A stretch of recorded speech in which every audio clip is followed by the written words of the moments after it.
on the Islamic Revolutionary Guard Corps in a direction headed towards Israel. There's two versions of the drones which are currently being used according to sources in Iraq who have viewed them flying overhead. They are distinct. They're distinct insofar as their engines sound like a overactive laundry machine flying through the air. In fact, some of their engines are actually washing machine engines, which have been strapped on the back of a drone with 20 to 50 kilograms of explosives. And they have a flight time, at least for the Shahed 136s, of approximately 8.5 hours on the time they leave Iranian territory before they were breach Israel's borders. There's also a second drone, which was launched from the Iranian airbase, according to sources in Iraq, the Shahed 238, which can get to Israeli territory within 2.5 hours. So we're right now at that time where we have basically us following us on the precipice of this attack and its potential landing in Israel. Now, for those who are unfamiliar with Israel's aerial defense array, there are at least 6 different systems which provide Israeli airspace with coverage from attacks which may come from beyond its borders. You have the Iron Dome system, which is your low altitude defense, which can intercept anything coming from within a 6 to 50 kilometer range. You have David's Sling, which is a system which can provide coverage for intermediate ballistic missiles. Think of Scud missiles, Zelzal missiles held by Hezbollah and by Syria, the missiles which have been launched against Israel by the Houthi terror faction in Yemen. You also have other significant air defense systems in the form of the Arrow and the Arrow 3 system. This is the long-range missile interceptor system jointly developed by Israel and Boeing Corporation. It's been tested 3 or 4 times since the October 7th war was launched by Hamas in Gaza, and that can intercept missiles coming from Iran. If you want to think of Iran's largest, most powerful ballistic missile capability, the Shahed 3, some of the Zemzars, others which are coming out, you'll see that the air defense system that Israel has, the Arrow 3, is able to intercept those. Now,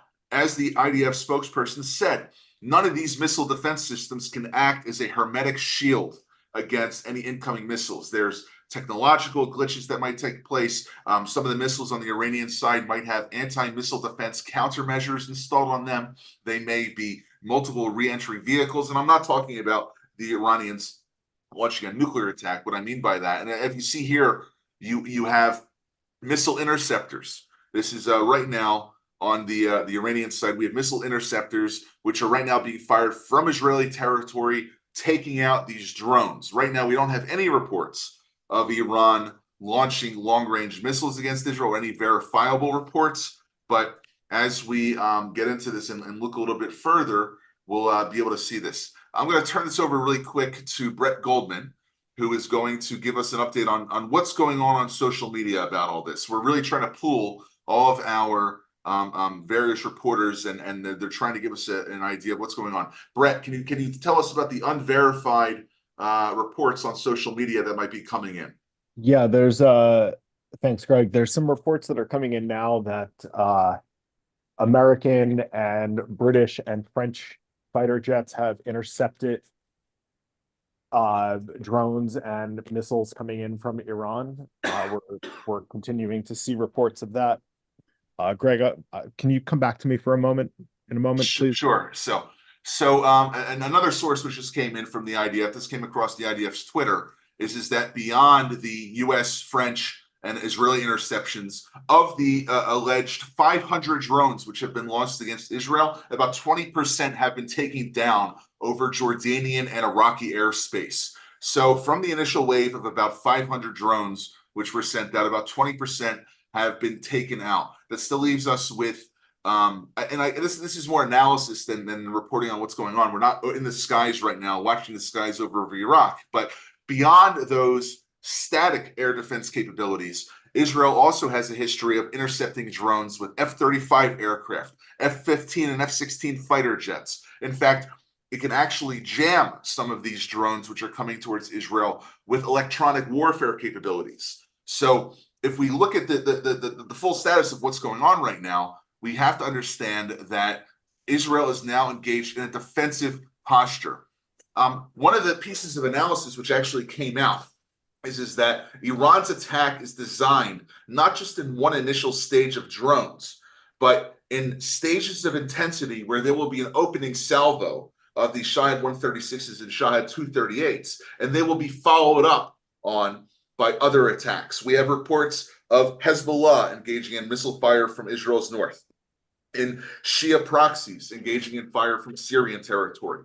The Houthis have now allegedly launched, this is an unconfirmed report, but have allegedly launched cruise missiles from Houthi territory across the Red Sea.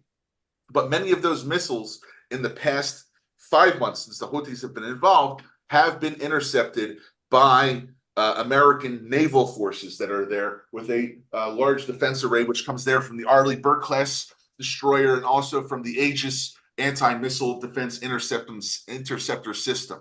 Now, one of the things that I would find particularly interesting is if there are the air defense capabilities of U.S. allies in the Gulf, like the United Arab Emirates, like Bahrain, perhaps even Saudi Arabia, which are providing tracking capabilities, because it's not as if though you launch 500 drones and they all land on target.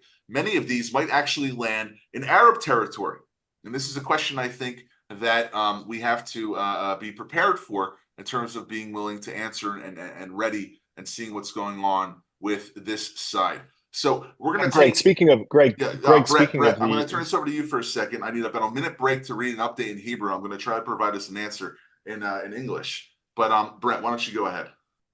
Yeah, we're also getting reports that the Jordanians have put their air defenses up to take out significant numbers of drones that are coming over through their territory. And working in conjunction with the Americans, French, and the British. Okay. Now, the other thing that I would encourage people to do is we have an extensive archive of articles on how we got to this point while we await the spokesperson from the IDF. And as the IDF spokesperson gives his statement, we'll also try to ask that our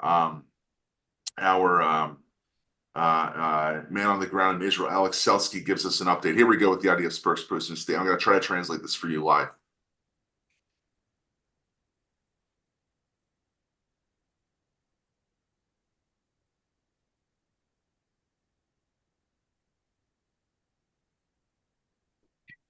He's giving instructions for Israelis that are going to be in areas which might be expected to receive drone or rocket fire.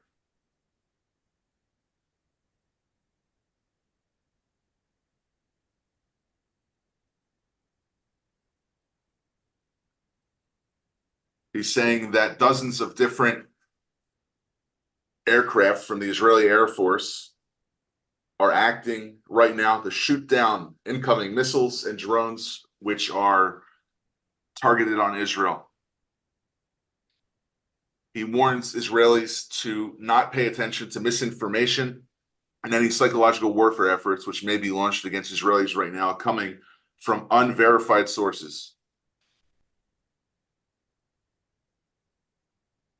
He says, we are strong and we are ready for this event. The IDF will do everything that's required in order to require the defense of Israeli citizens. In the next hour, I will appear.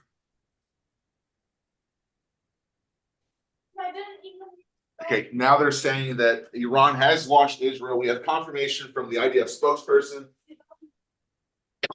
that Iran has launched missiles against Israel. We do not have any other reports which are coming in over this, but this is coming directly live from the IDF spokesperson's office. The types of missiles that they may launch have to have at least a range of, I'm going to check this out for a second. I think at least 3,000 kilometers. They also, beyond just the, think of the large, intermediate range or medium range intercontinental ballistic missile types. They have cruise missiles, which have a range of up to 3,000 kilometers. They can also carry a warhead up to 1,000 kilograms. That's 2,200 pounds. Now, in terms of its other capabilities, they have the Shahab 1, which is a range of 300 kilometers. This would be something which would be launched by the Iranian proxies, which are in Lebanon and Syria and Iraq and in Yemen. They have a more medium-range missile, which is a Zalfagir, which is a range of about 700 kilometers. We already spoke about the Shahab 3, and also a brand new missile, which is a Ahmad 1, which is probably actually named after the slain Hezbollah terror operative Ahmad Buniya. And we'll see what's going on with that. Now, the other thing that we want to try to do here is if people have questions, they can ask questions in the question and answer box, which appears if you're familiar with MEF podcasts and webinars from the past. If there's anything that you're seeing in the news right now about what you would like to get a better idea and a better perspective of what's going on, we would be happy to answer some of these questions. The other item that I'm trying to do is to make sure that we are able to be joined by other MEF staff. Achnaf, what I'm hoping that you can do here for us is to provide that link to our staff on the group chat and to see if there's anyone that we might be able to get in there. And if any MEF staff are listening and they would like to add some of their commentary, I'd really like you guys to be able to give a little bit more perspective of what's going on right now. So right now we have the color alert. We're gonna live stream here from Israeli television about what's going on. There are air defense sirens in the color red system flowing all over the south. We have Beersheba. We have Chetzrim.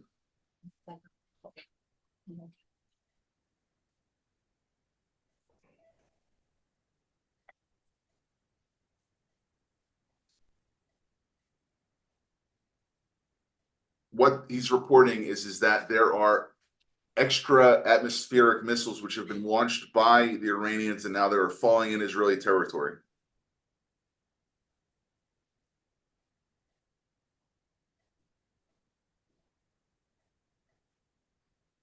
As you can see in the background, the air defense system is active now. We are looking over the city of Jerusalem, and you have anti-missile interceptors which are being launched at Iranian missiles which are falling on Jerusalem. Wow.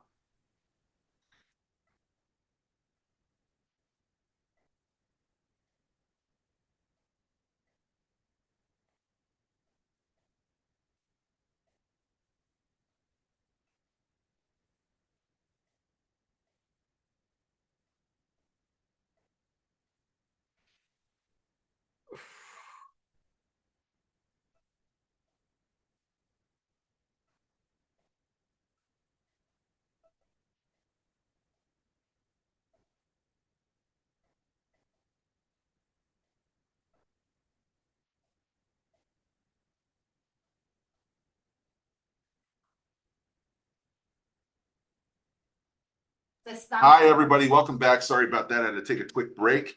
It's not every day that you plan for something, but what we're watching right now are the anti-missile interceptors, which are targeting Iranian rockets and Iranian drones, which are right now, it looks like, over Israeli airspace.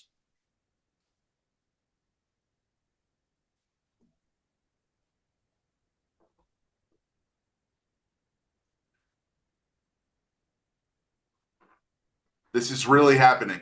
This is really happening. There are Israeli missiles which are intercepting Iranian missiles and Iranian drones. There are air raid sirens going off all over Israeli territory. You have Jerusalem, Tel Aviv, the Galil.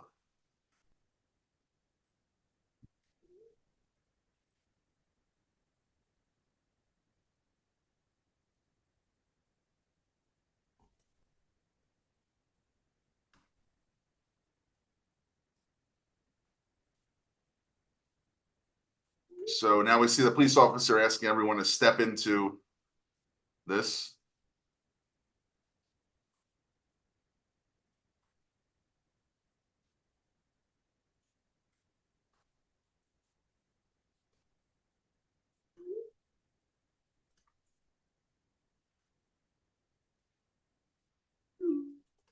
What he's saying here is that there's a difference between what the Iron Dome's sounds like, which would be smaller missiles, versus the warning system, which may come from the Arrow anti-missile defense system. Some questions. Have any missiles landed in Israel? Yes, there have been targets. There have been positive strikes. The drones can be intercepted by the same systems that hit missiles. This is not a play. This is a real event. Whoever asked this, and can anyone confirm that Israel's launched its doomsday plane? The Wings of Zion, which is the Prime Minister's plane, has been launched. It's right now over the Mediterranean Sea, but I don't think that they're particularly thinking this is going to be a nuclear level event.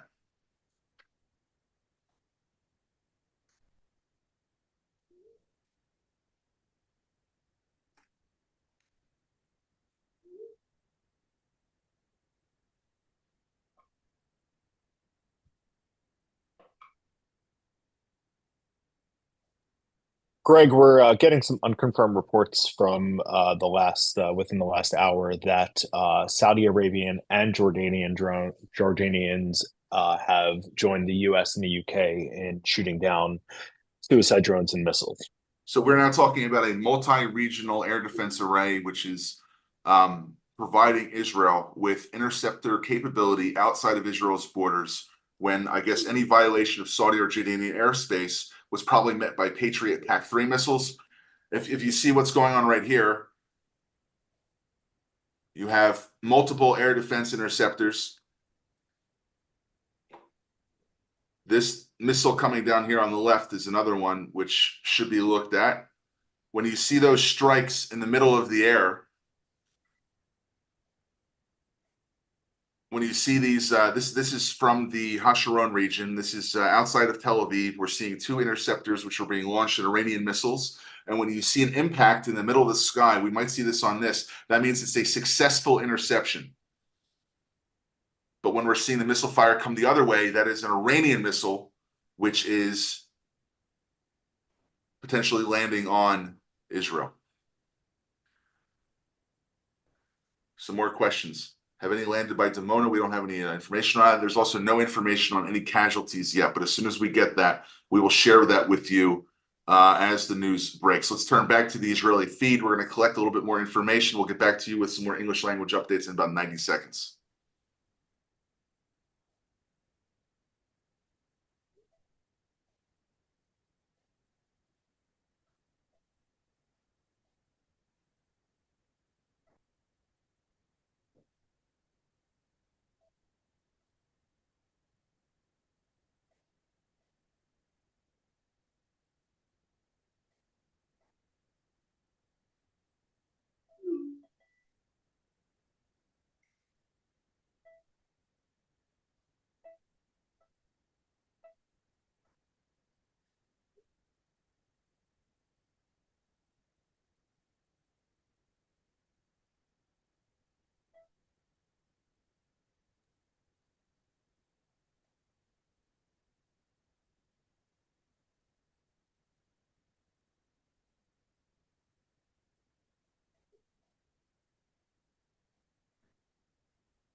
What you're seeing here is the incoming Iranian missiles targeting Israeli military installations, potentially civilian installations.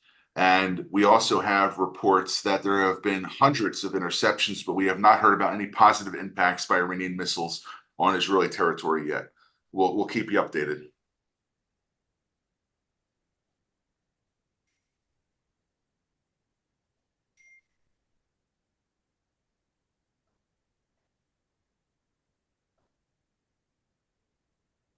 If you see the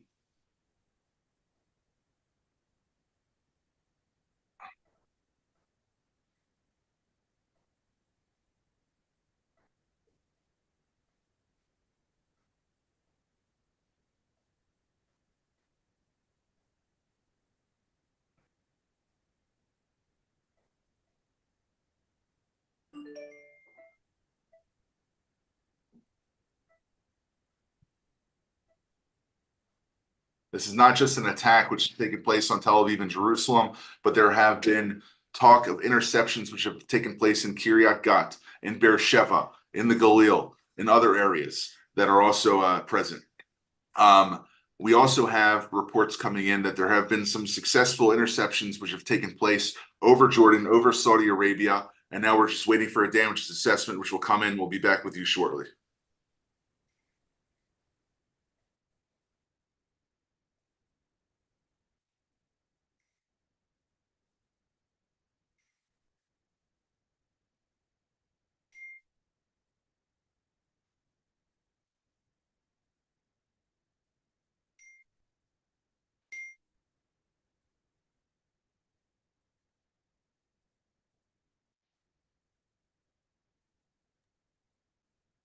Greg, we're getting reports of sirens all throughout Jerusalem and the Gush region.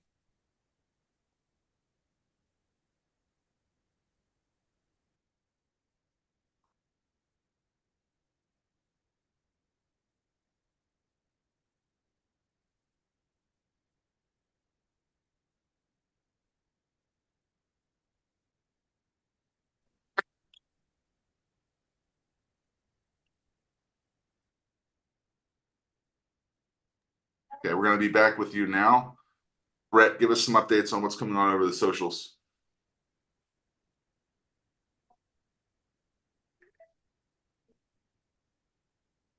Brett, can you hear me? Okay. Sorry, sorry, I was sorry, I Brett, was on I'm mute. gonna turn away from you. I'm Yeah. gonna go back to Alex Selsky, who's right now with Israel's Home Front Command, to give us an update on what's going on. Hi. Well, first of all, it was now an alarm in Jerusalem, and I entered in the shelter with all my family and just got out. At the moment, we have many alarms throughout the country, primarily in Jerusalem and the south, and no any information about any casualties. That's the situation at the moment. Thank you. Brett, over to you. What's being reported from Arab social media? Well, in the Arab social media, as we talked about a few minutes ago, they are while the Saudis and the Jordanians are joining in the defense of Israel. We're seeing multiple reports of protests and celebrations in the West Bank and Ramallah, in Lebanon, and throughout the Arab and in other places in the Arab world. Okay, and I also see that there's some reports coming out of Palestinians celebrating this rocket attack. Can you share with us some items coming from Palestinian media?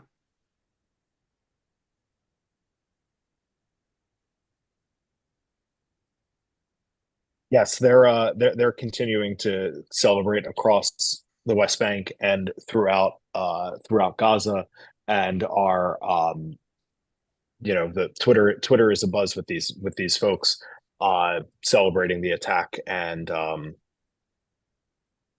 continuing to monitor the sources. Okay. Now we're going to try to get another one of our Israel staff to join up right now. As you guys can imagine, it's 2 in the morning and it's 7 p.m. on a Saturday. Just because Israel's under rocket fire, kids are still quite active here.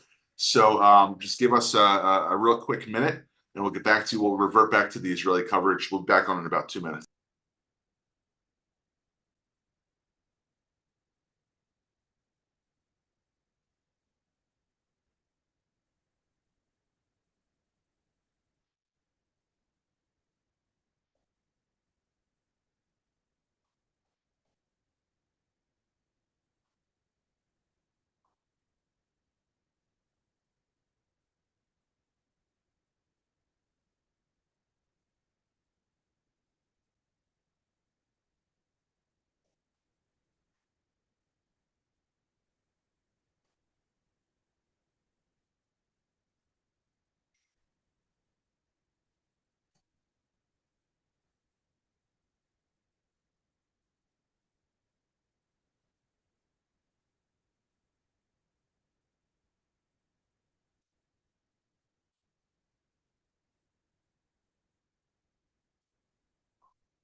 Greg, I'm seeing reports that there are more sightings of Iranian land attack cruise missiles and medium range ballistic missiles flying over the Iraqi northern city of Erbil towards Israel at the moment. Just came in. We actually have some footage that just came in that we're going to share, which came from a Palestinian in the West Bank, in the northern West Bank over Jenin. So we're going to go to this view here, and we'll broadcast this. What you're seeing here is an Israeli defense array, which looks like it's in a little bit of a lower orbit, trying to intercept missiles. As you see those flares, which get brighter coming down towards the Earth, those are the Iranian missiles. And the ones which are there intercepted higher up in the atmosphere are successful Israeli interceptions. So we're going to try to go through a few of these, which if you'll just give us a second, we're going to try to go back to the Israeli coverage, and then we'll also go back as we have more video which comes in.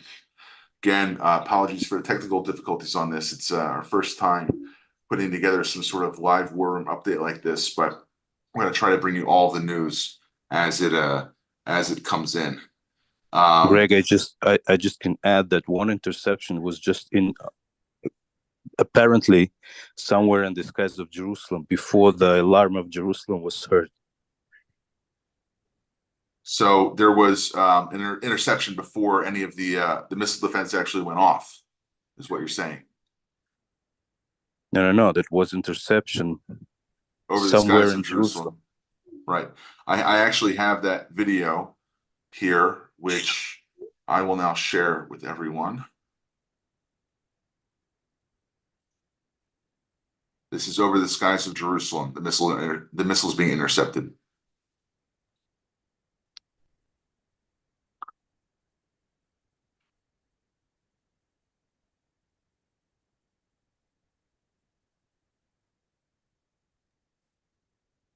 Greg, it's just 7 o'clock now here on the East Coast. Maybe you can give any of the new listeners an update on what we've been seeing over the last few hours. Sure. So what we have right now for the last hour, Middle East Forum has been broadcasting the events which have been going on in Jerusalem, in Tel Aviv, in Beersheba, at approximately 3:30 p.m. Eastern Time. Reports started coming in first from the U.S. government and then from Israeli government sources that the Iranian state, the Islamic Revolutionary Guard Corps, from a base at one of the IRGC missile stations, had launched over 500 drones at Israel. This was then followed up by subsequent launches of Iranian ballistic missiles, some which reached an extra-atmospheric height, which were also aimed at Israel. The IDF spokesperson, the Israeli Defense Forces spokesperson, came on the air at 4 p.m. Eastern Time, approximately 11 p.m. Israel time, announcing and confirming that the beginning of the Iranian barrage against Israel took place. He said that some of these drones would take up to 8.5 hours to land in Israeli territory.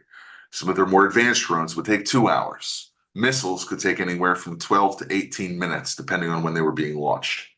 And at that moment, he confirmed that Israel's aerial defense array, comprising the Iron Dome, David Sling, Arrow 1, Arrow 2, the Patriot PAC-3 anti-missile interceptors, along with American, British, French, and apparently now having been confirmed, Saudi and Jordanian air defense apparatuses were actively trying to knock these Iranian missiles and drones out of the sky before they breached Israeli airspace. We have reports of Palestinians celebrating on the streets, watching these incoming rocket fire. We also have images which you're seeing now, which is the Israeli systems trying to intercept the Iranian missiles. We have not received any reports of an Israeli response to Iran, but that will probably come in due course. We're joined by Alex Selsky, who is the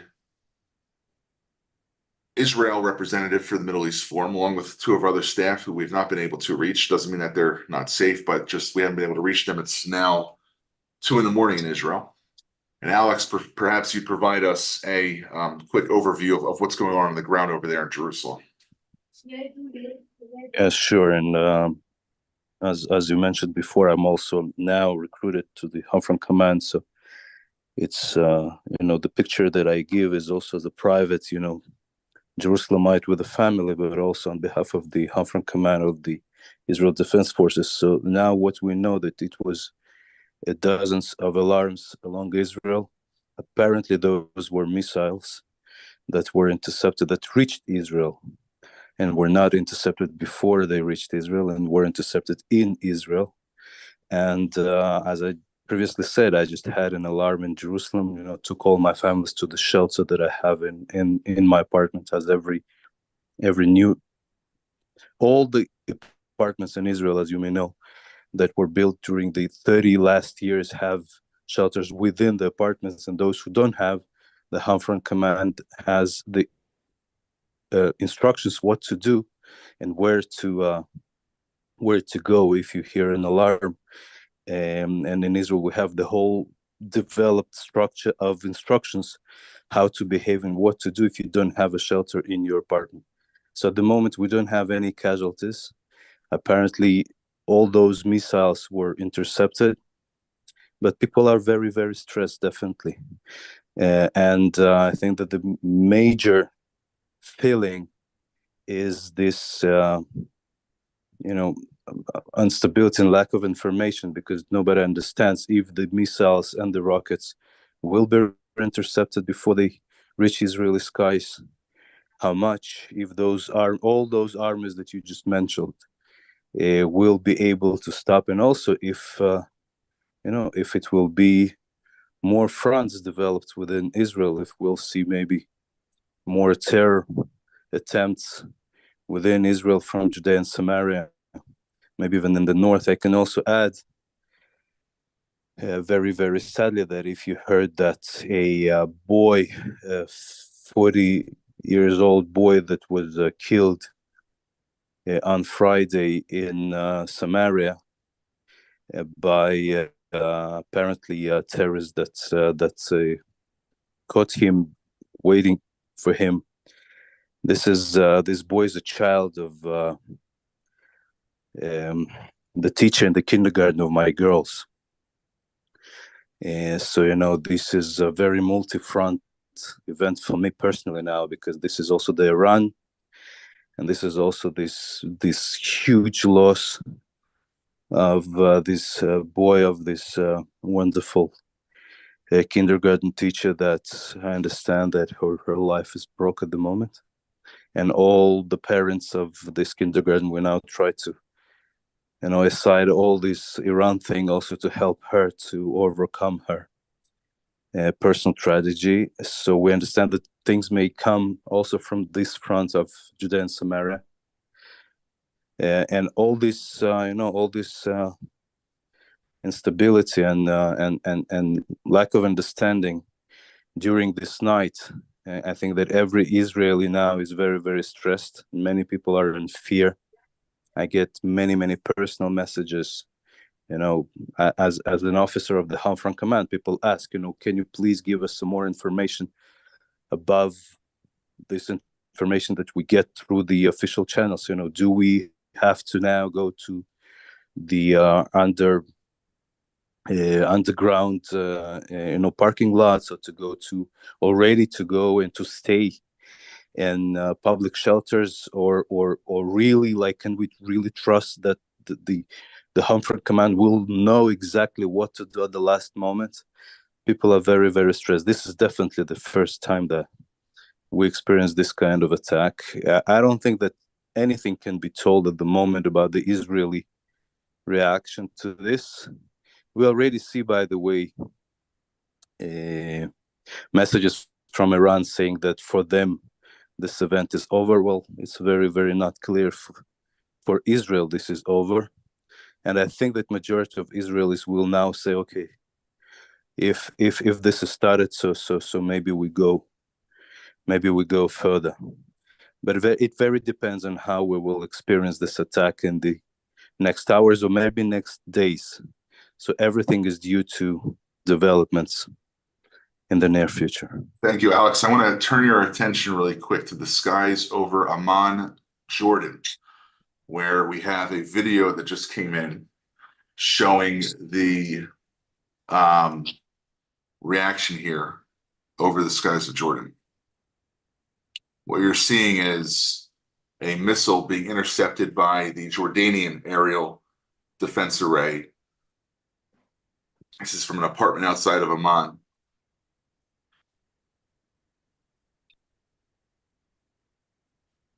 It's the first time I'm seeing this. So you'll see their incoming rocket fire, rockets or drones, which have been hit, being intercepted by the Jordanians, now falling over the skies of Jordan's capital.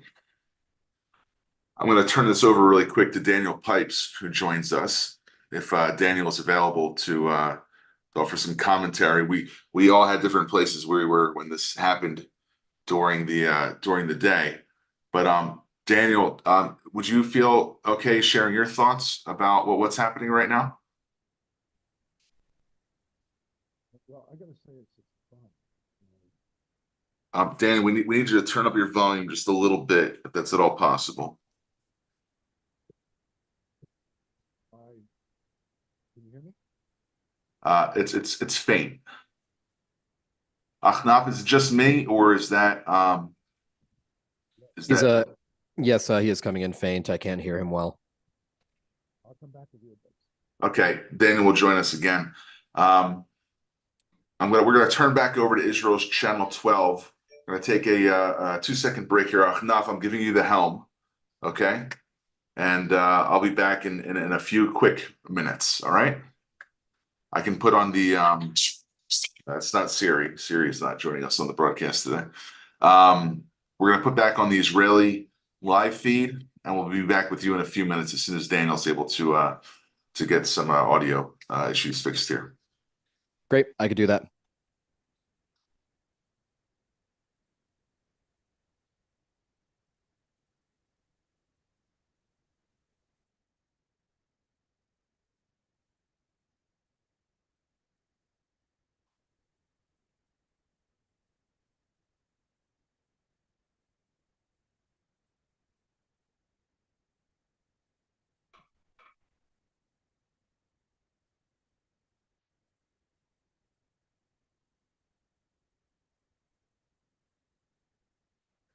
All right, so while we wait for Greg to return and for Daniel Pipes to rejoin us, we do have some more audience questions coming in. Maybe now would be a good time if Alex, if you're around, are you able to answer some of these questions?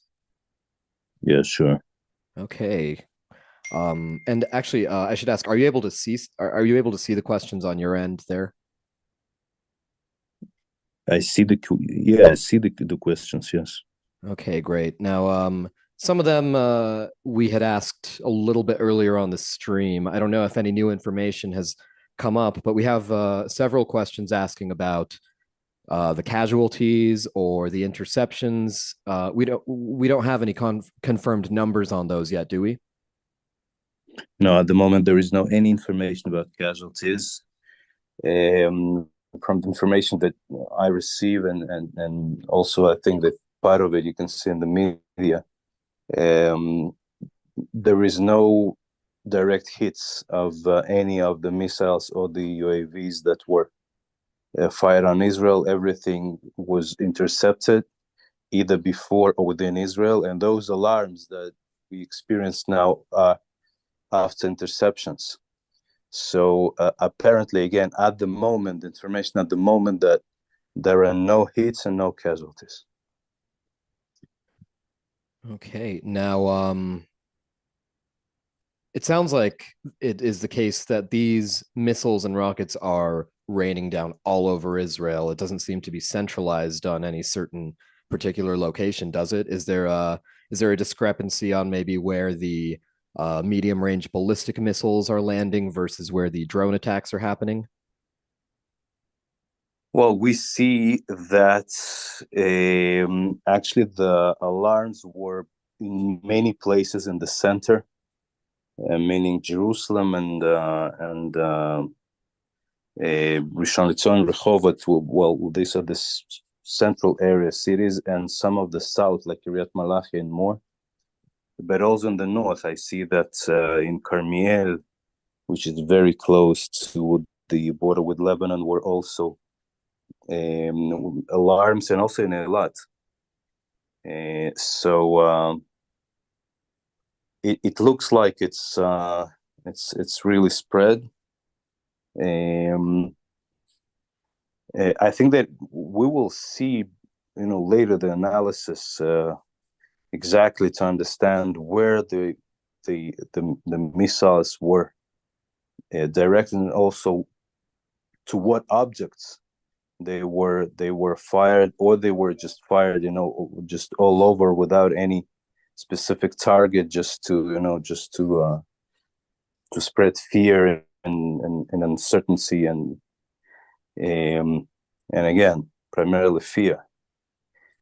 So at the moment, again, also we don't know if we will get more missiles and more fires. So again, everything is due to development during the next hours or next days. Oh, thank you. And perhaps it's too early to say just now. I understand it's the middle of the night there in Israel as this barrage is going on. But from what you've seen, or from reports you may have heard, these are not just the Fajr 5 rockets from Gaza that are supplied by Iran. These are medium range ballistic missiles, and they're coming from drones. Can you speak to the discrepancy of the damage that's being inflicted on the ground by these larger scale weapons?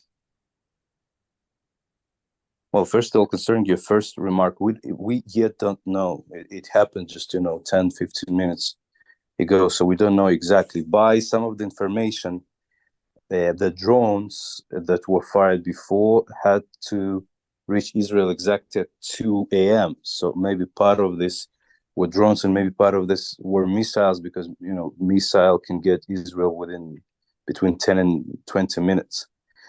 So yet we don't know. Concerning the damage, listen, if it's not intercepted,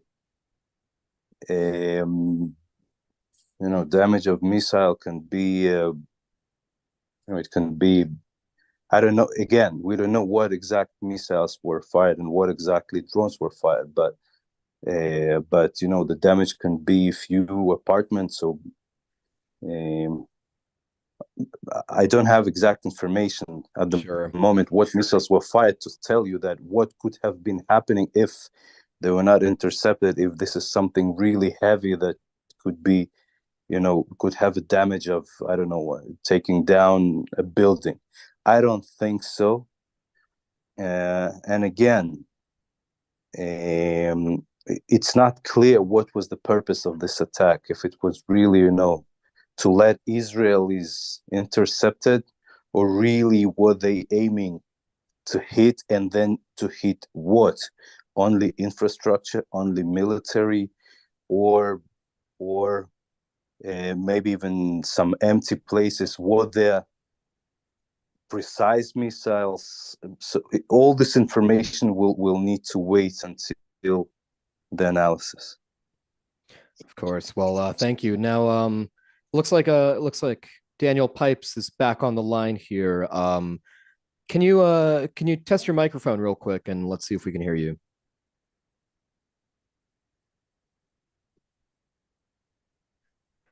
I can't hear you.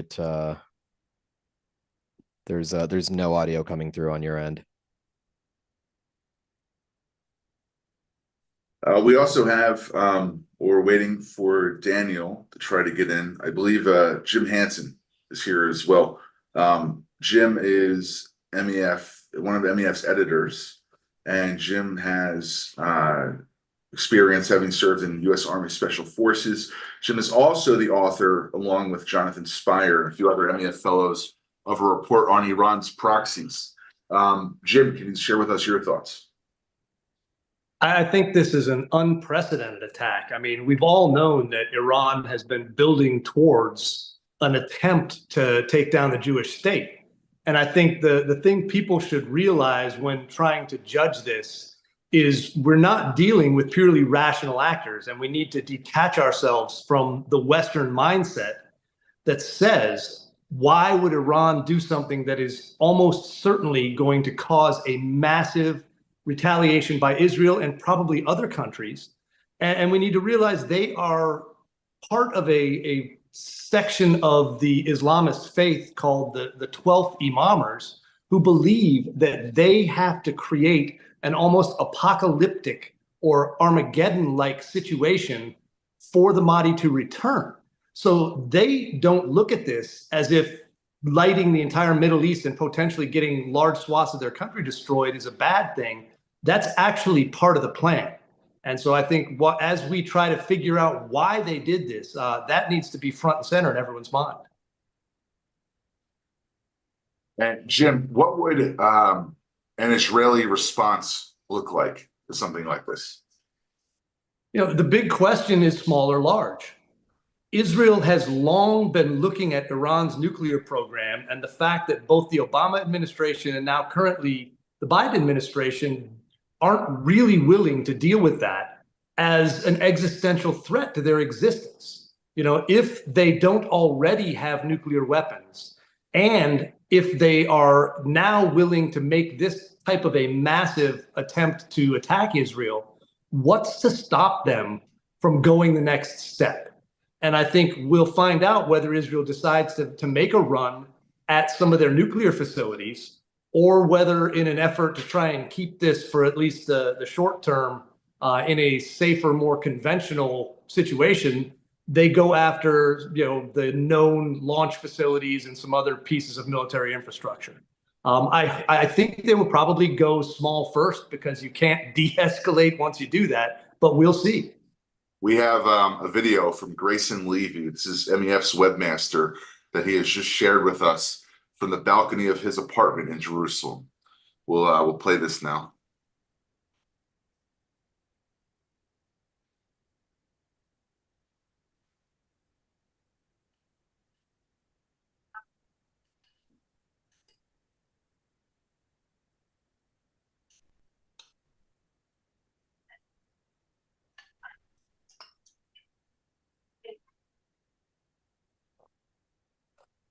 You see, it looks as if though one of the interceptors successfully hit an Iranian missile. This is coming from Grayson's apartment in Jerusalem.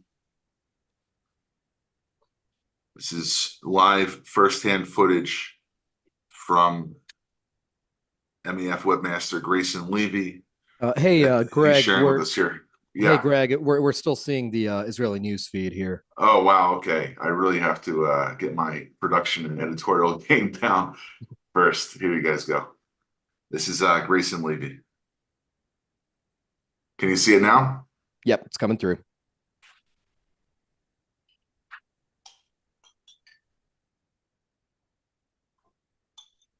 Greg, while you're showing this video from Grayson, we did just receive reports that the Israeli War Cabinet has authorized a retaliatory strike against Iran. Okay. On that, Daniel is now with us. Daniel, I think that your stream is coming through. I'm going to take this screen share away and put the focus on you if you want to share with us some of your thoughts. All right, can you hear me?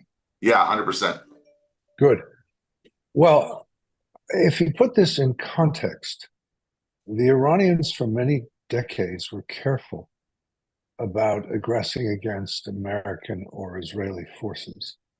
But in the past half year, starting with October 7th, and then following up with the attack on US soldiers, with the attack on Pakistan, with the attack on an Indian ship in the Indian Ocean, with the Houthi attacks on global trade in the Red Sea, with the Hezbollah attacks on northern Israel, and now this, you see a different Iran, a much more aggressive Iran.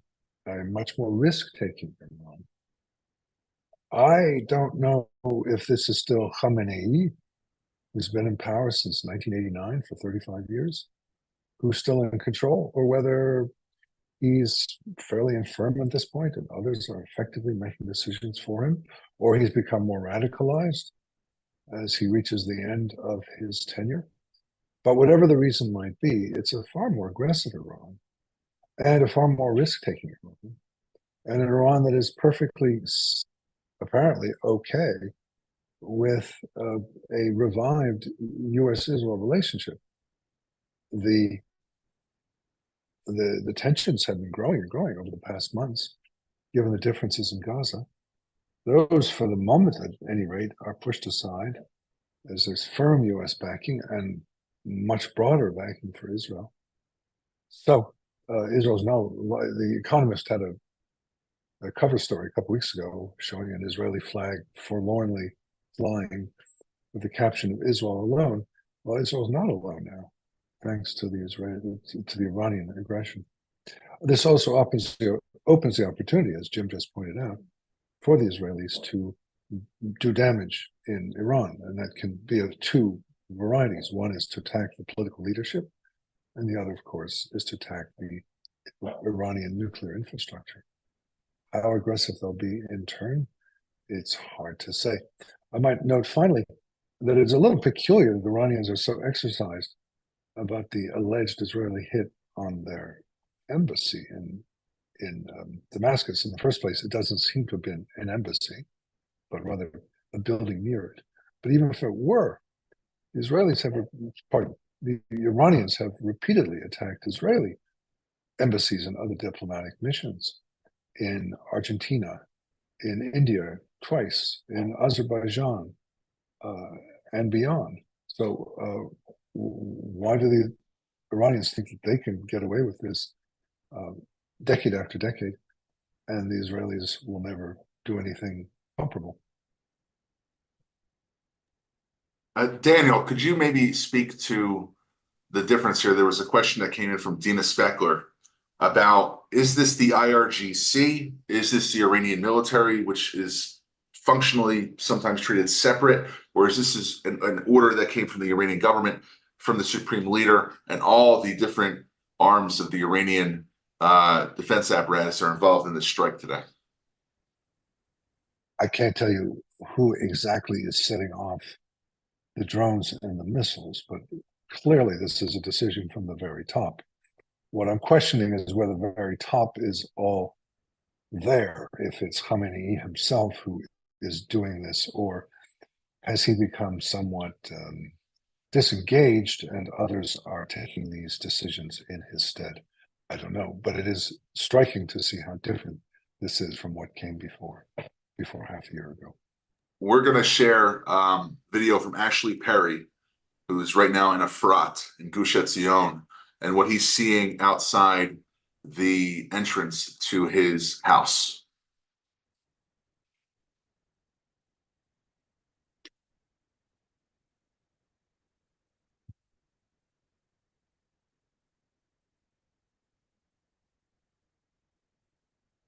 And you can see this is quite literally on an MEF staffer's front door.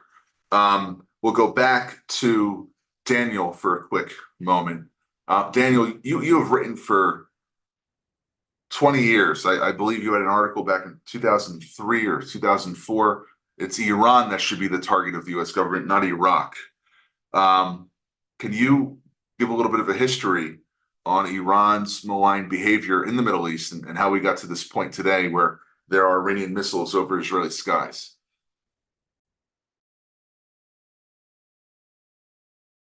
Daniel, just really quick, you're muted, so we're going to unmute you. U.S.-Iranian relations really divide in two, pre-1979 and since 1979. Before 1979, U.S.-Iranian relations were, by and large, very good. As early as 1912, the Schuster mission helped save the Iranian finances, and there was much goodwill on both sides. Of course, this reached an apex with the Shah, Mohammad Reza Pahlavi in the 50s and 60s. Close ties, military ties, and economic ties, cultural ties. The reaction against this in Iran was quite ferocious, leading to the Ayatollah Khomeini leading a movement against the Shah, which of course was successful in February of 1979. And he turned Iranian policy 180 degrees. I might add that Israeli relations with Iran are also good. Israel depended on Iran, for example, for its oil supplies. And that all radically changed. The first visitor to Iran, the first foreign visitor was Yasser Arafat. And the Iranian hostility towards Israel was evident from the very first, as well as, of course, against the United States, the so-called Little Satan and Great Satan. And that hostility has remained in place through thick and thin for 35 years now. 45 years now, since 1979. Even with the passing of Khomeini in 1989 and Khomeini taking over, really has not been a change in 45 years. Could this be a turning point? Yes, it might be, but we've seen many other potential turning points that have not actually become turning points. So I would be guarded in my predictions. All right. Well, thank you, Daniel.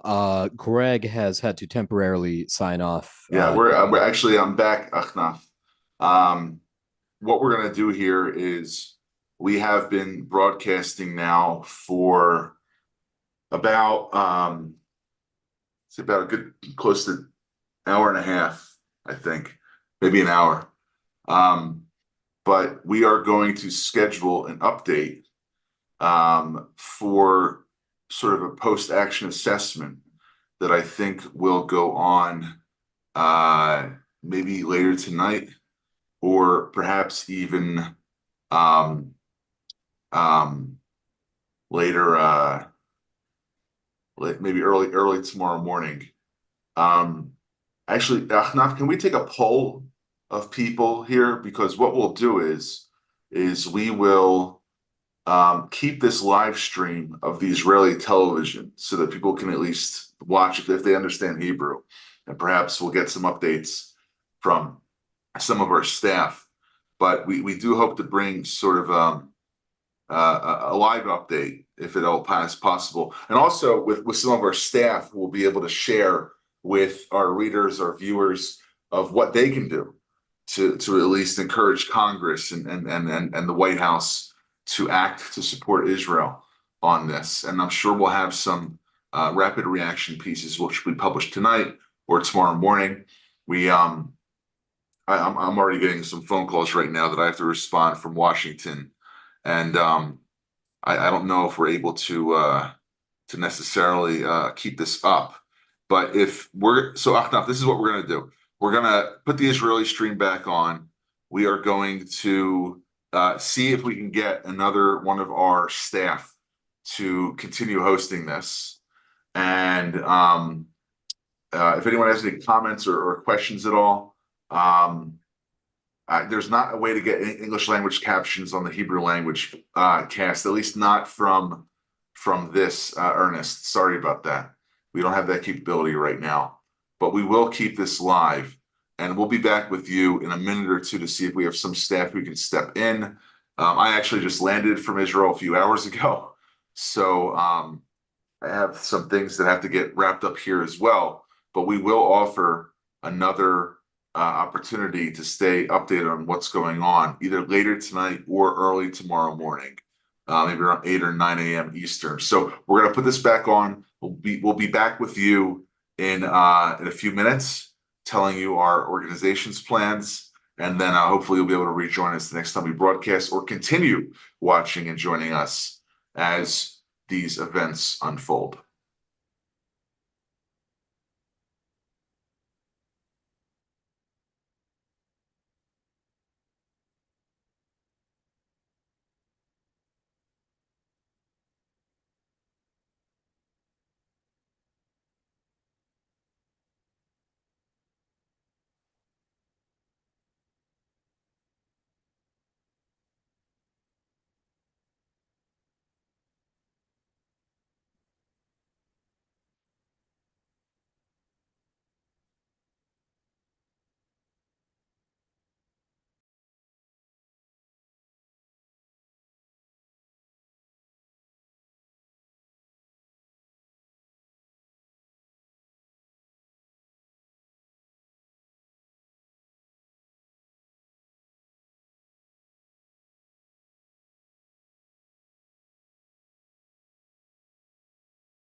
All right, we're going to end our broadcast with Achnaf Column, MEF's online editor, and Jim Hansen, who is the one of MEF's editor, former U.S. Army Special Forces. And I'm going to hand it over to you two. I unfortunately do have to get going. I want to thank everybody for joining us today. And Jim and Achnaf are going to end our broadcast. Jim and Achnaf, you're ready to go? Yeah, I'm ready when Jim is. Okay. So, Jim, we just need you to get off the mute. And we will be having Ben Baird, who will be joining us as well, telling all of you about what you can do to have MEF action involved. And then Ben's just a gentle reminder, we need to update that MEF action page to make sure that anyone on this call will share the link in the wider chat window, but we will try to get everyone here. Just give me 1 second. Okay, Achnaf, is Jim there? I see him as a panelist. Jim, are you there? Can you hear us? I just unmuted and I'm ready to rock. All right, great. so Achnaf and Jim, I'm just asking you that you try to get Ben on here. He'll raise his hand when he's in the channel. And I want to thank everyone for joining us tonight. We'll have more updates for MEF come out either later tonight or at the beginning of tomorrow morning when we'll have Jim Hansen on Fox and Friends at 5 a.m. Eastern time. And you'll be seeing our writing and other items which will be going on. Thank you for joining us. Achnaf, the anchor chair is yours. All right. Thank you, Greg. And thank you all again for staying tuned while all of this is unfolding before us here. Jim Hansen. Jim, you there? I think I lost your video. I am here. Okay, there you are. All righty. Well, did you have anything in addition to comment to did you have anything to comment in addition to everything that we've discussed, or would you rather we've got some more questions coming in, maybe you can answer some of those. I've got one quick comment. I think the very interesting piece of this was that the U.S. immediately, upon the relatively solid intel that this was going to happen, had moved ships into place. And I'm not sure what the U.S. participation in this is going to be. I find it unlikely that the Biden administration wants to get in any way, shape, or form actually involved in a shooting war with Iran. I think those ships may be there, to use their precision munitions and their anti-missile defense capabilities. But I don't think the U.S. will take part in whatever response the Israeli cabinet and the war cabinet has decided to put forth. But yeah, let's take some questions. All righty. So sorry, 1 second here, trying to keep track of all this stuff. Sorry,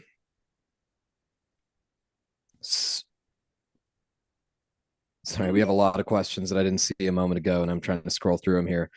I'm sorry, 1 sec. I'm trying to get Benjamin Baird on as well. Here's a question from Ernest. It actually came in over an hour ago, but it seems like there's some speculation on social media about this from what I've seen. But Ernest Sternberg asked about an hour ago, it appears that drones are being used to confuse Israeli defenses for open missiles and medium range ballistic missiles. Does that sound right? Is that a tactic that Iran has used in the past? They haven't used it in the past because no one has actually conducted, to my knowledge, this large a combined ballistic missile and drone attack ever. I don't know that this has any precedent previously. That actually makes a ton of sense, though, because the issue for any air defense system is how many targets can it track and how many active interceptors can they launch. And if you send up targets that allow the system to either become overloaded or to waste ammunition on interceptors on things that are not real threats, you've got a problem. I believe the Israelis do have the capability to differentiate between a drone, which is going to be flying at a much lower speed, and a ballistic missile, which is flying at a much higher rate of speed. So I think you can't ignore the drones because you don't know which ones are kamikaze drones loaded with explosives or anything like that. But you absolutely cannot ignore any of the ballistic missiles because you don't get a second chance at that. So I think that makes a ton of sense, and I would imagine that that was part of the reason to launch drones that even didn't have a payload, just to overload the system. And now you may or may not be able to answer this question, and I certainly don't know the technological implications of any of this, but the fact that drones fly so low makes them undetectable essentially by most modern radar. How does that play into what the Iron Dome is capable of? Is it possible that we might see Israel deploy the Iron Beam that's been kind of looming in talks recently? The Jewish space laser? The Jewish space laser. I hope so. They have a lot of capabilities. One of the things that can happen with the use of aerial platforms is Iron Dome has a lot of ground-based sensors. So when you're looking at the ability to detect something flying down, if you've got aerial platforms up that can actually look down, you have a better chance of detecting drones against the ground clutter. So I don't know exactly how tightly those are set up right now, because the Iron Dome was essentially set up to stop the Palestinians from lobbing rockets and other things from Gaza, which would go high enough that the ground-based sensors were able to do it. So I don't know, and that's another place though that the U.S. may be able to provide assistance without directly getting involved, because we've got a ton of aerial surveillance capabilities. Better obviously than anybody else in the world, that may be able to provide that level of look down capability as opposed to ground-based sensors, which are looking up. Now, we earlier in the stream, we got confirmation, and I forgive me, I can't recall who exactly chimed in with this, but the Israeli War Cabinet said that that they have approved retaliatory strikes in Tehran. What do you imagine that might look like for people in Iran, for the civilians, for the Iranian people? I think almost certainly any initial Israeli retaliation is going to be very cognizant of not killing Iranian civilians. The people of Iran are not our enemy, the Israelis' enemies, or the enemies of peace. The people who are part of the Islamic Republic, the Islamic Revolutionary Guard Corps, the mullahs, the theocracy, they're the enemy. So it's going to be assets of those groups, not the Iranian populace at large, which is going to be targeted. So that's going to be military sites. It may be, the Israelis know where a lot of the Iranian leadership lives, and I doubt they're there right now, but it's never a bad idea to send a message. Reagan did it with Gaddafi and blew his tent up. So there are a lot of places that Israel can strike initially, both to mitigate Iran's ability to conduct follow-on strikes, but also to send them a message that we will track you to the ends of the earth if you shoot at our people. And I think that's going to be a combination of it. But I would be very surprised if there are any Iranian civilian casualties other than very off chance collateral damage. Now, in addition to the military strike on actual military targets in Tehran, and this is all hypothetical and proverbial at this point, but do you think that could lead to a larger effort that is directed towards unseating the regime of the mullahs? I think that's a possibility, but the problem with any external force, the Iranian people don't like Israel that much anyhow. They don't like the US. It's not like they're fans of ours. They're enemies of the regime in some way. So the people who are dissidents, or even at this point, I believe the bulk of the Iranian people feel like they would be better off if the Islamic Republic of Iran was no more. But the way to bring that about, if it's going to be successful and if it's going to be a useful step, has to come from within. That has to be something that the people of Iran do. If Israel goes in any way or is seen to be doing a decapitation strike, not that doesn't mean they can't kill some bad guys or some leaders of the Islamic Republic or the IRGC. I hope they do. But you don't want to, and I think the Israelis will probably say this, we're not trying to overthrow or end the government of Iran. We're trying to stop its ability to attack our civilians. So I think that's a big difference between, the way they'll tell people what they're doing, and it will influence what they actually do. All right, thank you. Now, let me go real quick again to Alex Selsky, who's on the ground with IDF Home Front Command. He's got another update here, and it seems like more information has come in. So let me open the floor for Alex to give us that update. Alex, are you there? Hi, yes, definitely. All right. Well, thanks. we receive much more information, much more clear picture about the map of the strikes and the damage. So previously I said that it was a few interceptions in the center. So no, we see that if we now summarize, so majority of the missiles and the drones were directed to the south, to the northern Negev, and Judea and Samaria. Now, it can be two reasons. Again, we will definitely, wait for analysis later. But my analysis is at the moment that concerning the Negev, I think maybe they try to show that they target Dimona. And also, I think that they really try to target areas that they knew that are not full of civilians besides Jerusalem. We know that it was an interception almost above the Temple Mount. I think that they really tried to do some very, very symbolic firing, and as I told you, I personally heard an interception in Jerusalem, and then it was an alarm, and I took my own family into my own shelter. Concerning the casualties and the damage, we don't know about any casualties, but we do know about one Bedouin boy that is injured, and we do know about few hits that were not intercepted in the Negev, and we have even pictures from them.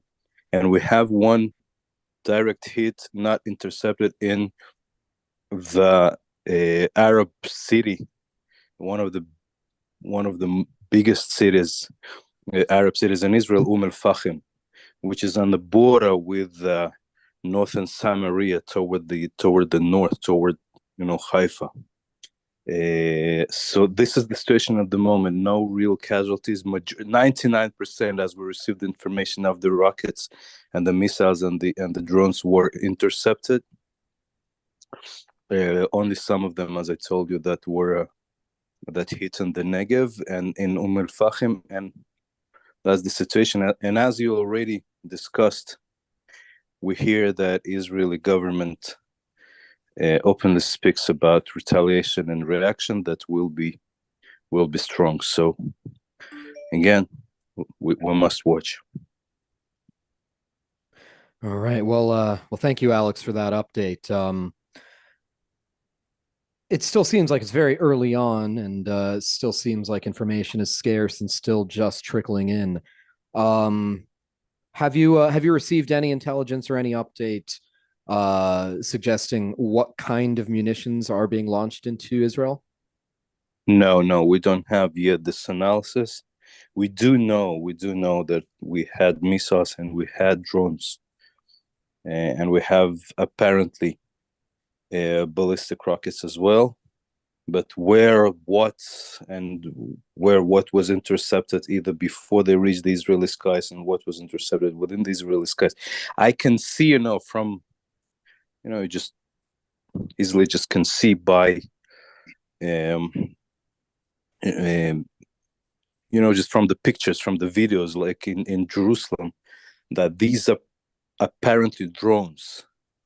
But again, I think that we will have to wait and see for more exact analysis in the future. All right, thank you, Alex. Sorry, I'm going through the questions here.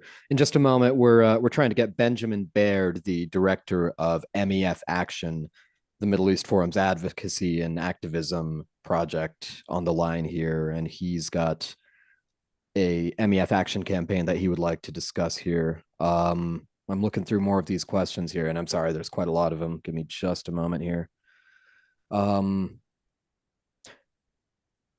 This is another older question, again, maybe an hour ago. I saw this as well on social media circulating. A question from Thomas Popik is asking about the Israeli doomsday plan. His question is about the radar transponder, and if you can say whether the transponder is on or off. But more largely, the reports that I've read on social media earlier today, before this attack was announced and was unfolding, was that the so-called Israeli doomsday plane was taking off out of Israel. Do you have any insight onto that? And can you comment about that at all?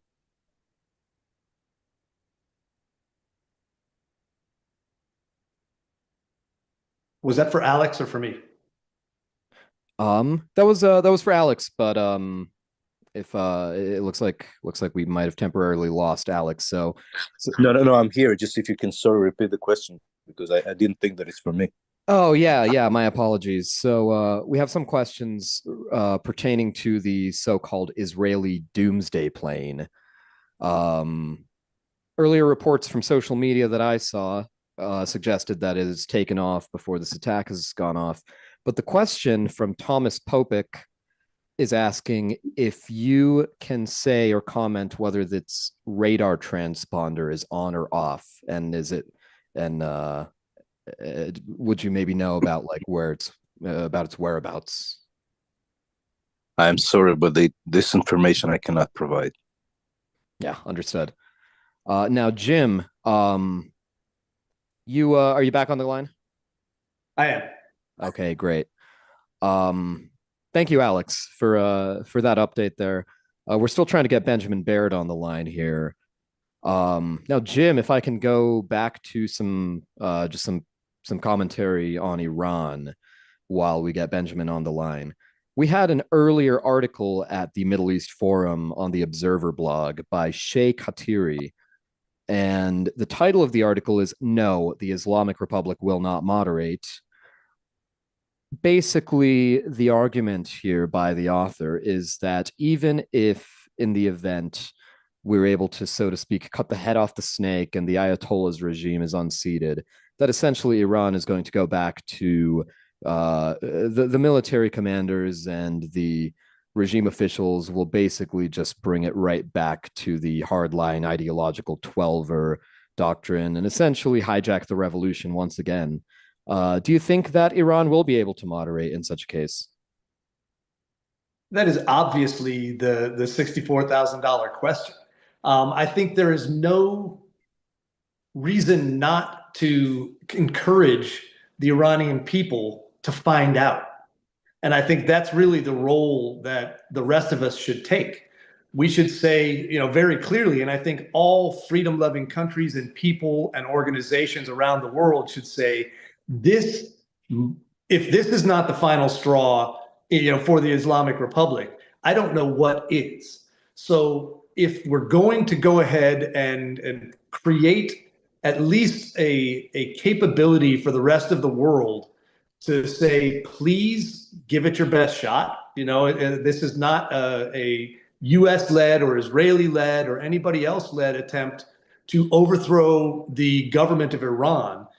but it is an opportunity for the people of Iran to do what they've been trying to do and have been unable to do for the past several decades. They've become close. A couple of their color revolutions were close. And I think the problem I saw was they got no encouragement from anyone else. You know, there was no UN resolution saying, hey, wouldn't it be great if maybe the Iranian people were not under the iron sandal of a nihilistic death cult?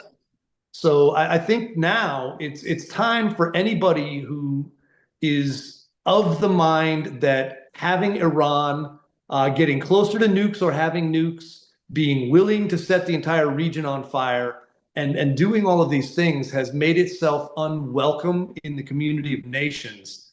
They're never going to join the community of nations. And that's been a problem. Both the Obama and Biden regimes seem to have a delusion, in my mind, that they can do that they can somehow find the magic carrot that will bring the Iranian leadership, the theocracy, the military, and those people to a more mellow, kinder, gentler place. And that just simply is not going to happen. So I agree 100%. The regime will not moderate. I think now, if the Iranian people can hear anything from the rest of us, it's bring it, please, and to the extent that anyone else can provide external encouragement, I think all nations should do that. All right, well, thank you. Now, earlier in the stream, we learned that the Saudis and the Jordanians have deployed their air defense systems in response to this Iranian barrage. What do you think is going to come out of that in the larger picture with regards to the already strained Sunni, Shia, Arab-Iranian relations? Can you comment on that? Yeah, no, I think this is actually in a horrific way a good reminder of why the Abraham Accords were smart. During that time, during the Trump administration's attempt to bring rapprochement between the Gulf Arab states and Israel, the whole concept, and I was involved in some of the messaging behind the scenes on that. The message to those Gulf Arab states was Iran is your enemy. Israel is not. Israel is potentially a trading partner. Israel is a source of tremendous technology. Israel does not want to destroy your countries. Iran does. And so that was why there was the ability to get the Abraham Accords that were signed. And there was a path towards the Saudis doing that. And even in the Biden administration, I think part of the reason that Hamas was launched on October 7th was because there was a lot of rumors going around that were founded that the Saudis might actually sign an agreement of some sort with Israel. So I think this is a great time for the Gulf Arab states led by the Saudis to go ahead and remember that Iran is the danger, and a nuclear Iran is an existential threat to the region and the world. And maybe all of us who do not wish to see that go down, so Iran nuking Tel Aviv, leading to, the Israelis flattening that entire country. Anybody who doesn't want that to happen is on the same side. You don't have to be friends. We don't have to, be having barbecues together, but we can all look at who the true enemy is, and it is the mullahs. And I think, let's hope that this brings that type of a movement toward working together against the regime rather than what was happening during the Gaza war, which was the Arab countries being, angry at Israel for defending itself. All right. Now, going back to the implications here in the United States, it seems towards the end of Israel's campaign in Gaza against Hamas, relations between Jerusalem and Washington were cold and growing colder. Towards the end, by the end of, basically up until Israel's recent partial withdrawal from Gaza, it seems that the Biden administration has all but abandoned Israel in their efforts and insisted on ceasefires and countless conditions be met for, how does this new attack from Iran directly on Israel What will the implications of that be in Washington? How will that affect the Biden administration's stance on Israel? Let's hope it snaps them back from the misguided path they were on, where they were trying to pander to the Hamas mobs all over the United States and elsewhere, and the idea that somehow they were going to lose the Arab vote because of this horrible claim, obscene claim, that Israel is conducting a genocide in Gaza. I'd like to point out, even Hamas now admits fewer civilians were killed than they were claiming. And if you look at, and this is something everyone should consider when you have to discuss this with anyone, if you look at the number of civilians killed versus the number of terrorists killed, the civilian to combatant ratio of death in Gaza, it's lower than the US was when we were fighting in Iraq in urban combat. So the IDF is actually doing a better job of safeguarding civilian lives than the United States military did when we were fighting al-Qaeda in Iraq and ISIS in Iraq.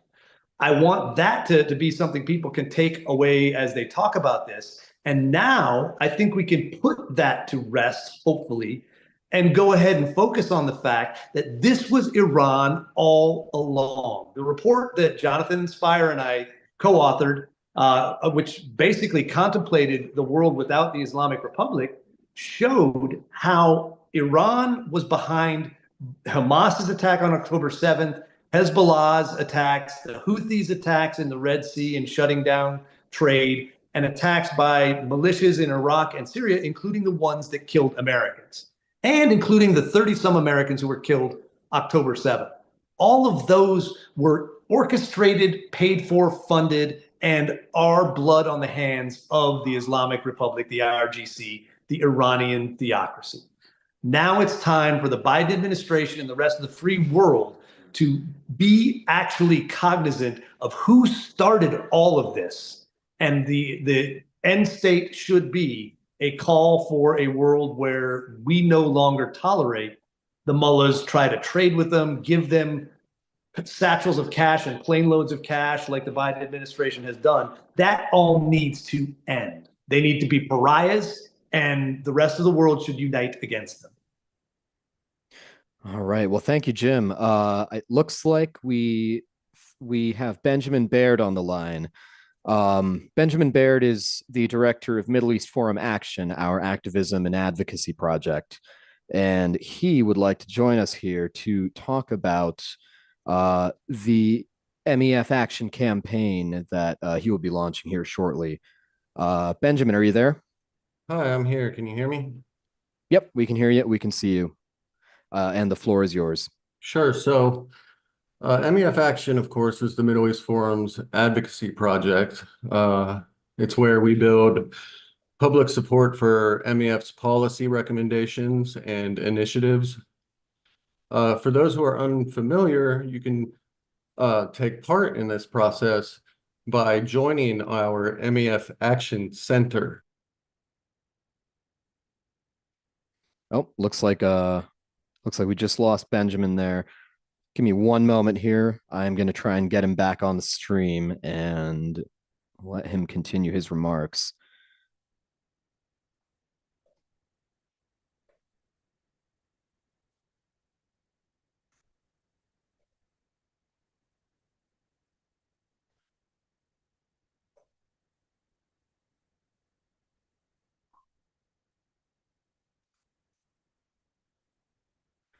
And bear with us here for just 1 second. We're working to get Benjamin back on the line here.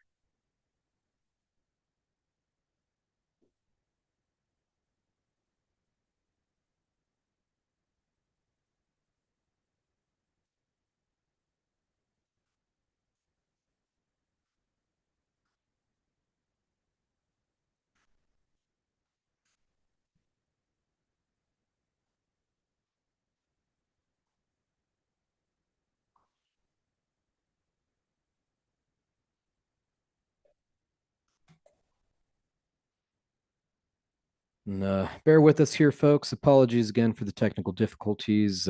Benjamin is doing his best to get back online. I think there's a connection issue, but just bear with us for a moment. He will be right back.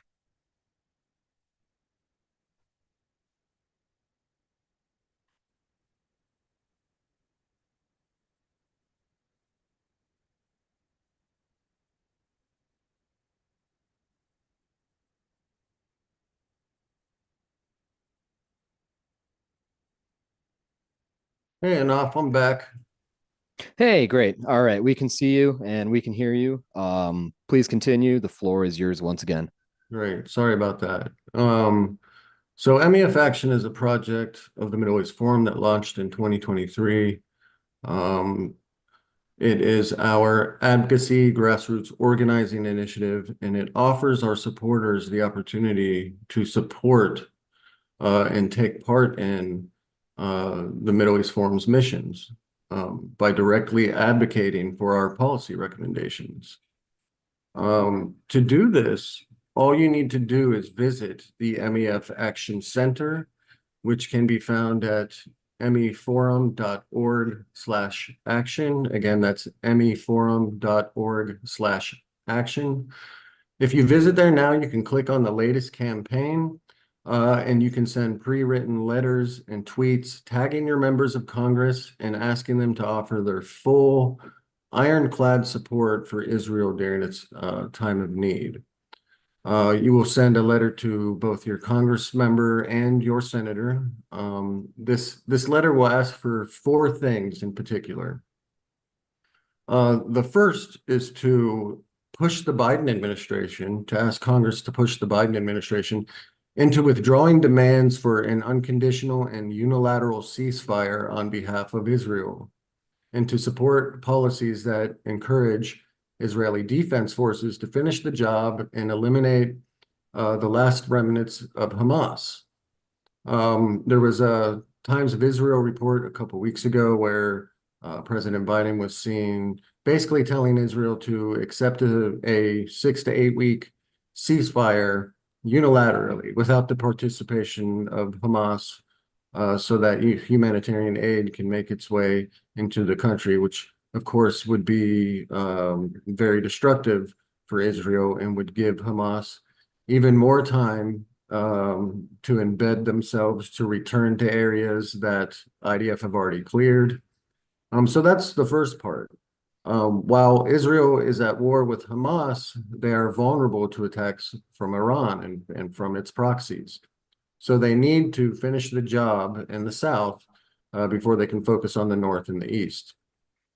The second key part of your letter will oppose any artificial delays or unreasonable conditions applied to U.S. military assistance and funding to Israel. Congress has, for partisan reasons, held back aid or delayed in the past, and your letter will ask them not to do that, not to let partisanship or international pressure deprive Israel of what it needs to effectively and humanely defend itself from Iran and its terrorist network.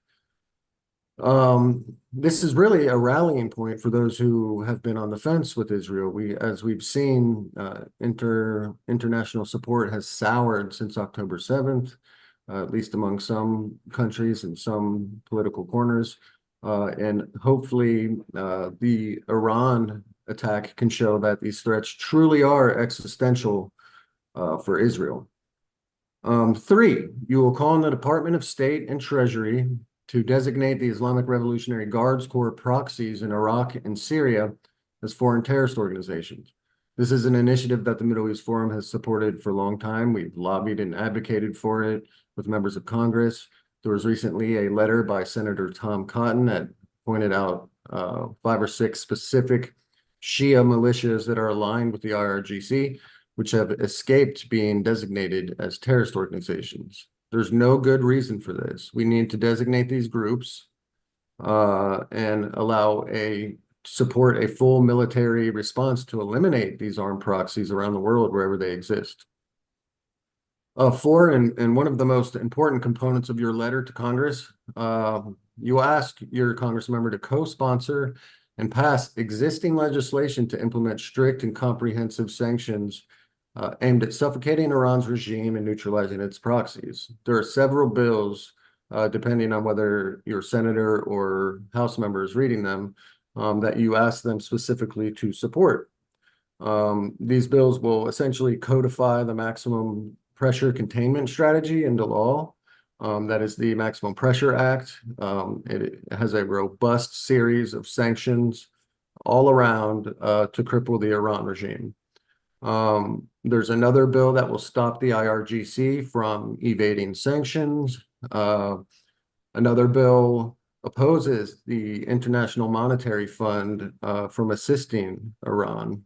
Other legislation would strengthen sanctions on the development and transfer of drone and ballistic missile technologies. And finally, authorize funding to the Treasury Department for the enforcement of Iran's sanctions. Without the resources, Treasury cannot keep up with all of these very extensive sanctions, and loopholes every day are being exploited. So these are the bills that you asked the House and Senate to pass. And I appreciate it if you would sign up. I want to remind you again that you can find this campaign by visiting meforum.org/action. Another way to participate in this and other Middle East Forum campaigns is to take out your phone and text the letters MEF to the number 52886. Again, that's the letters MEF to 52886.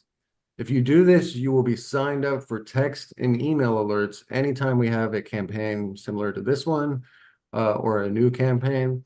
There are currently other campaigns on our Action Center. One of them asks private equity firms and hedge fund managers, basically billionaire investors, to stop doing business with Qatar.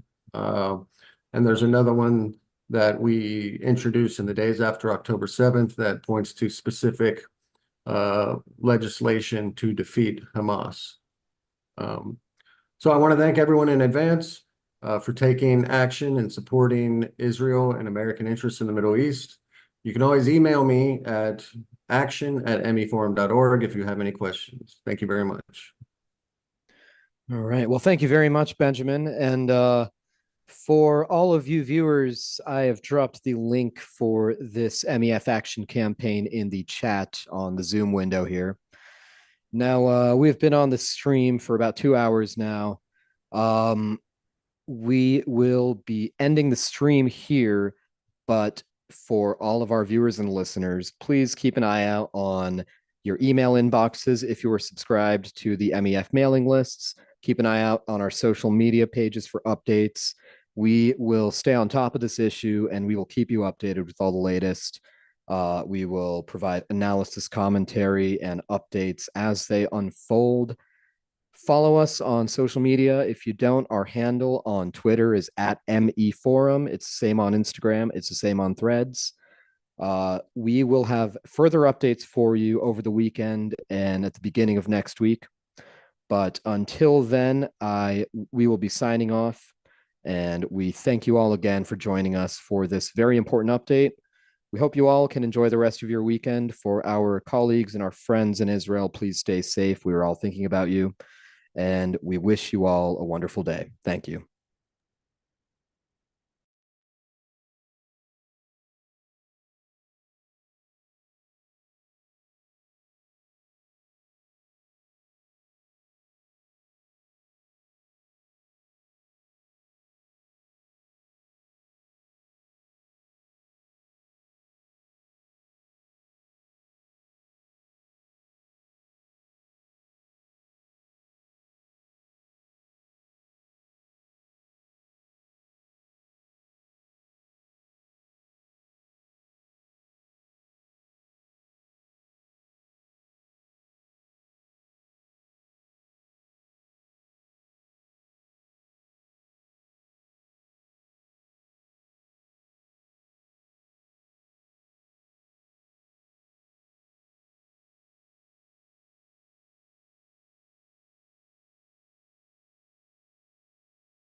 All right, everyone, we're going to be ending the broadcast now.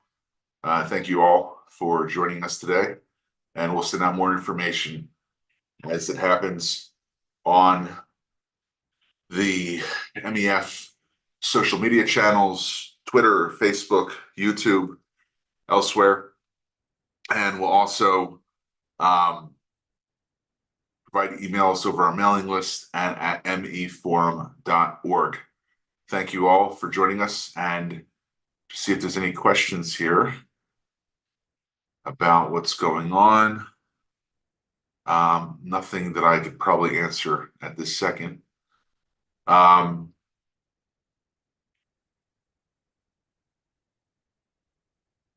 right, we're going to end the feed because we have a limit in terms of our broadcasting hours, but we will send another email out with an update as soon as possible.